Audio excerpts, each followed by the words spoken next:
Glória a Deus, aleluia, a paz do Senhor, povo de Deus.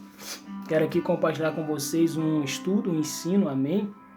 Acerca de um assunto meio polêmico, mas a minha intenção aqui não é criar polêmica, não. É expor o que está escrito, amém? Tanto é que você pode pegar a sua Bíblia aí e conferir, né? E ver que de fato não vem de mim. Aleluia, mas da palavra de Deus. É sobre o famoso dízimo, né? Não estou aqui para criar polêmica, não, mas para pregar a palavra de Deus, expor a verdade de Deus. Amém? Se você quiser se inscrever, se inscreva, compartilhe para que mais pessoas possam ser livres, né, desse sistema opressor, né, para a glória de Deus, né? Eu quero começar com o famoso Malaquias. Antes de gravar esse vídeo, orei, fiz aqui umas anotações, né? Eu quero compartilhar algumas coisas com vocês, começando por Malaquias 3, 8 e 9.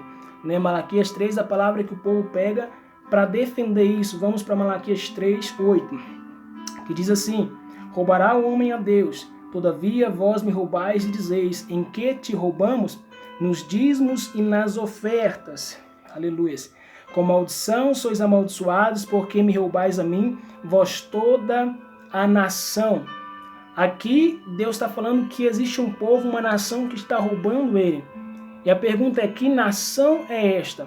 Então nós podemos ir para o contexto que está escrito em Malaquias capítulo 1, quando diz, Malaquias capítulo 1, versículo 1, peso da palavra do Senhor contra Israel. Ou seja, tem uma advertência aqui pelo ministério de Malaquias. Então versículo 1 diz, contra quem? Contra Israel.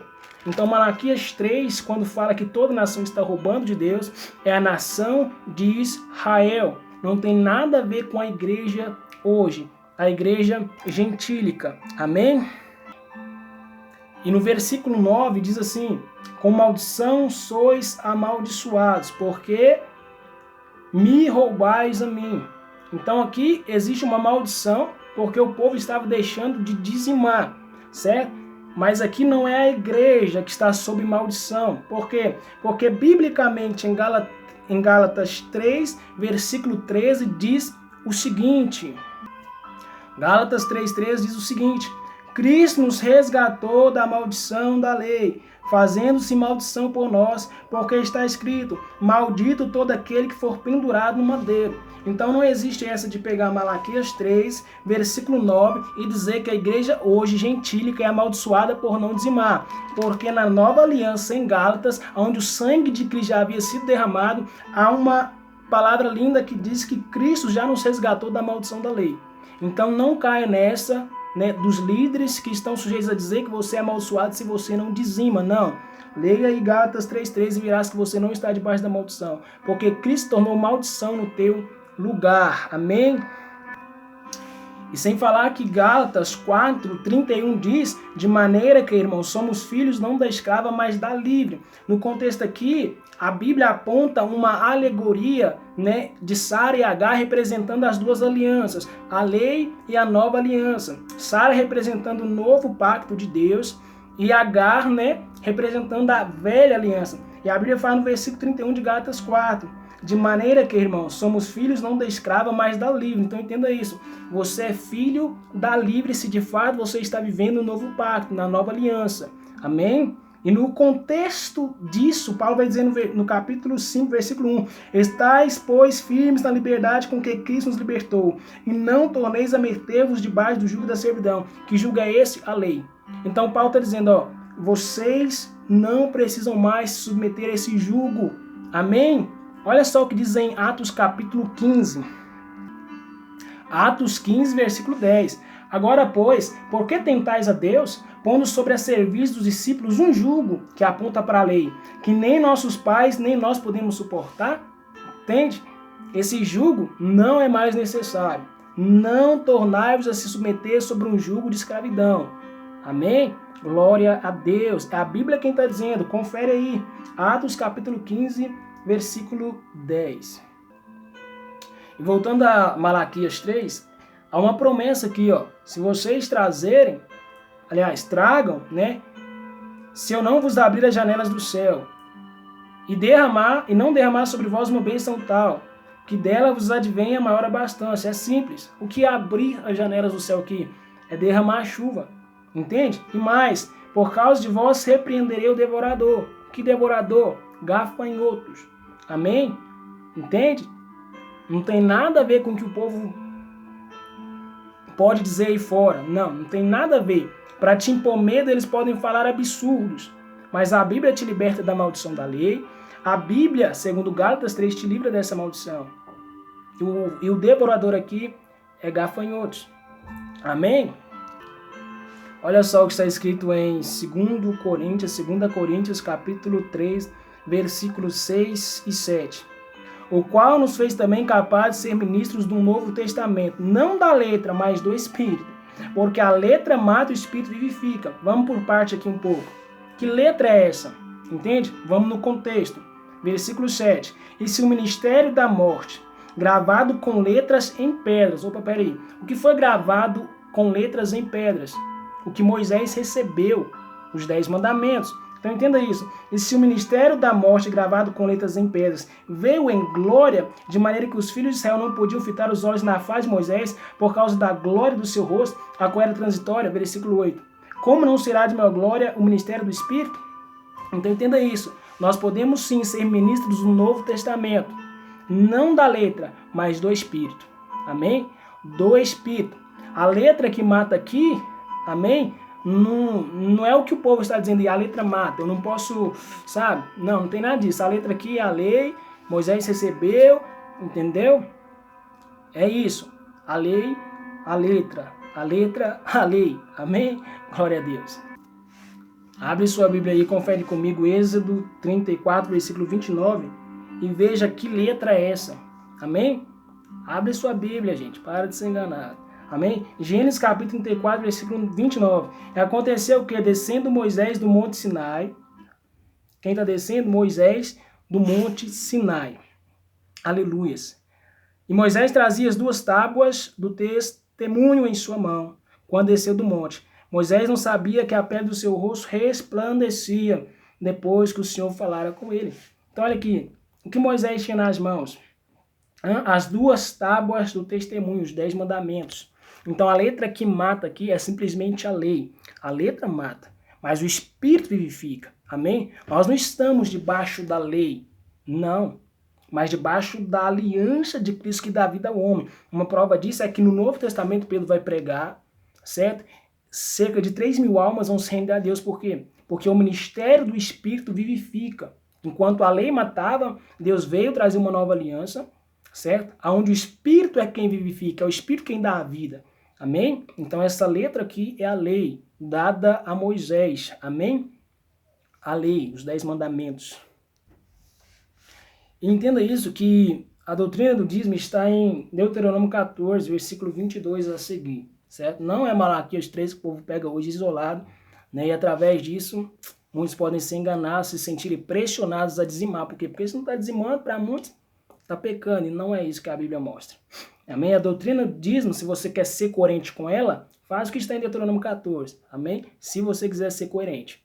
Né? Mas Deuteronômio 14, 22, ó. Certamente darás os dízimos de toda a novidade da tua semente, que cada ano se recolher no campo, semente, campo, plantação. Não tem nada a ver com dinheiro. Ah, mas na época não tinha dinheiro. Peraí. Deuteronômio 14, versículo 25 diz: então vende-os e ata o dinheiro na tua mão, e vá ao lugar que escolher o Senhor teu Deus. Entende? Então já existia dinheiro. No próprio contexto aqui. Entende? E mesmo assim, o dízimo era do que se plantava. Mesmo já existindo dinheiro. Certo? E para quem era esse dízimo? Versículo 27 de Deuteronômio 14. Porém, não desampararás o levita que está dentro das tuas portas, pois não tem parte nem herança contigo. Versículo 28. Se você quer ser coerente com a lei, faça isso aqui então. Ó. Ao fim de 3 anos, tirará todos os dias da tua novidade no mesmo ano e os recolherá nas tuas portas. Espera aí. Ao fim de 3 anos. Então, se você quer ser coerente com a lei, viva ela do jeitinho que está aqui. Aleluia, louvado seja o nome do Senhor. E existe uma coisa muito normal hoje para o povo, né? acreditar em Jesus aqui, pegar Mateus 23 para defender o dízimo. Olha só o que está escrito em Mateus 23. Pega a sua Bíblia aí. Ai de vós, escribas e fariseus hipócritas, Jesus está falando. Pois que dais os dízimos da hortelã, doendo comer. Até os fariseus aqui dão dízimo do que se planta. Só aí você já pode ver. Né? E desprezais o mais importante da lei, o juízo, a misericórdia e a fé. Deveis, pois, fazer essas coisas, dizimar, né? E não omitir aquelas, as virtudes, né? Como, por exemplo, a misericórdia. Então, Jesus aqui está dizendo que os fariseus deviam dizimar, mas por quê? Porque ele está debaixo da lei, certo? Os evangelhos de Mateus, Marcos, Lucas e João estão no contexto da lei. A nova aliança aqui não foi infiltrada ainda, certo? Por quê? Porque está escrito em Gálatas 4:4 o seguinte, aleluia.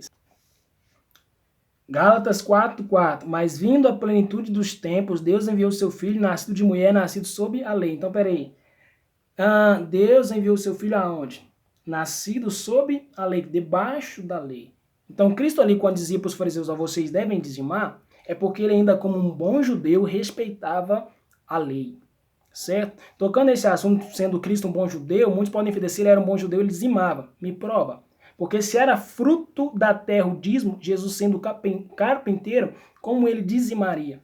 Então, eu não posso dizer que o pescador tinha que dizimar. Eu não posso dizer que o carpinteiro deveria dizimar, mas todos os judeus que plantavam, aí sim, deveria dizimar, certo? Então Jesus fala para os fariseus, vocês devem dizimar sim, mas sem omitir, ou sem negligenciar, desprezar o mais importante.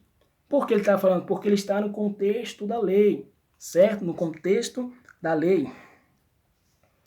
Mas por que Cristo aqui, quando diz para os fariseus dizimar, ele ainda está no contexto da lei simples?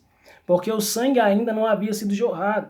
1 Coríntios 11 diz, versículo 25, este cálice é o Novo Testamento no meu sangue. Peraí, o Novo Testamento aonde? No meu sangue. Então o Novo Testamento não começa na primeira página de Mateus, mas no sangue. Mateus, Marcos, Lucas e João está no contexto da lei. Então aqui no versículo 25, Jesus está dizendo, de 1 Coríntios 11, este cálice é o Novo Testamento no meu sangue. Então a aliança, o novo pacto para a igreja, a nova aliança, ela começa onde? Com o sangue de Jesus na morte. Hebreus 9:16 vai dizer e vai nos provar que o testamento necessita de morte, de sangue.